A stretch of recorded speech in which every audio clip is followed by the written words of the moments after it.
Elias Vance stood behind the floor-to-ceiling glass of his penthouse, watching the city lights flicker like dying embers.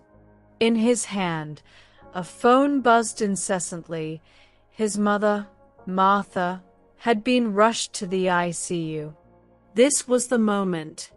He turned to Clara, his fiancée of 2 years, and dropped the fabricated bombshell. "The board froze my assets, Clara. I'm wiped out. And my mother, she might not make it through the night." He watched her eyes, searching for the flicker of greed he'd seen in so many others.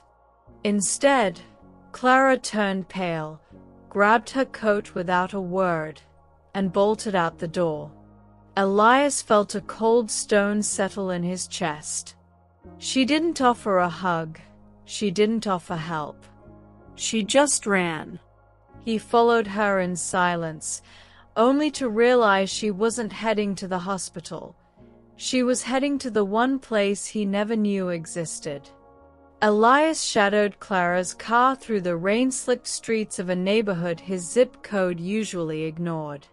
She stopped at a crumbling brick walk-up, her movements frantic. He watched from the shadows as she fumbled with a rusted key, disappearing inside. When he finally reached the doorway of the cramped studio apartment, he didn't find the designer bags or hidden offshore accounts he expected. Instead, the room was a shrine to a decade of quiet desperation. Clara was on her knees, prying up a loose floorboard to reveal a small, battered metal safe.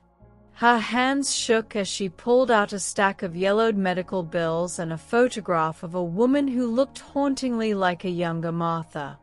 Elias stepped into the light, his voice a jagged blade. "Is this where the money went, Clara? Our life together was just a cover for this." She jumped, clutching a worn ledger to her chest, her eyes brimming with a terrifying mix of guilt and resolve. "It's not what you think, Elias," she whispered. "I didn't run because you were broke. I ran because I'm the reason your mother is dying of a broken heart." The drive to the hospital was a suffocating silence. Elias gripped the steering wheel until his knuckles turned white, his mind racing through a decade of memories.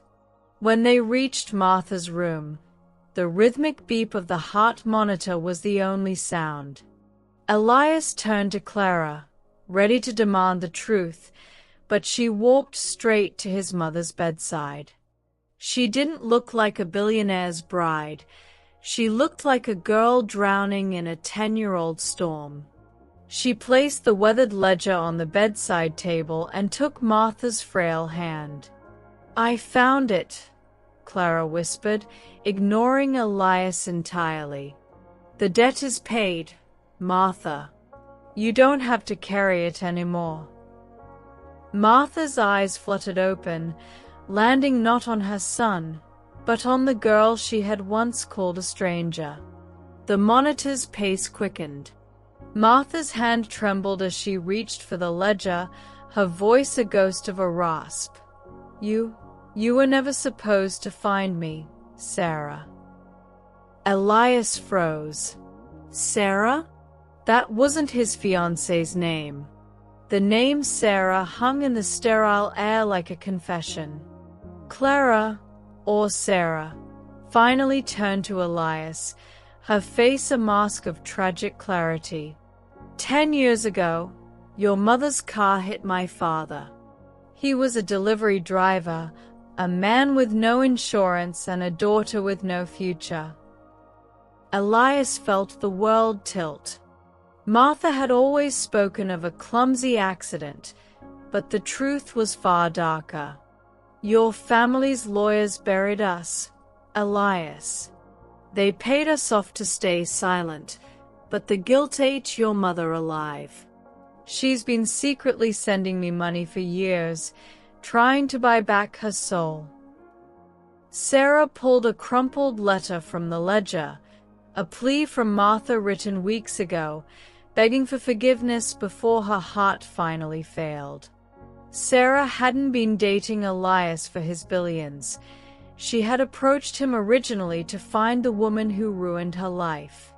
But then, she had fallen in love with the son of her enemy. Now, as Martha's grip tightened on Sarah's hand, the monitors began to wail, a frantic alarm signaling that the time for secrets had officially run out. The room swarmed with doctors, but Elias stood frozen, watching the two women who had shaped his world through a filter of lies. As the team stabilized Martha, the silence that followed was heavier than the chaos. Martha reached out, her fingers brushing Elias's hand and then Sarah's, joining them together. "I watched you love him," Martha whispered, tears pooling in the creases of her aged skin. "I saw you choose mercy over revenge every single day." Elias looked at Sarah, not as the woman he had tested, but as the woman who had spent a decade carrying his family's weight. He realized his test was a petty game compared to the trial she had endured. He didn't care about the money or the names. He cared about the grace that allowed her to stay. He knelt by the bed, his forehead resting on their joined hands. The billionaire had lost his pride, but as Martha's heart found a steady rhythm, he realized he had finally inherited something worth keeping, a love that survived the truth.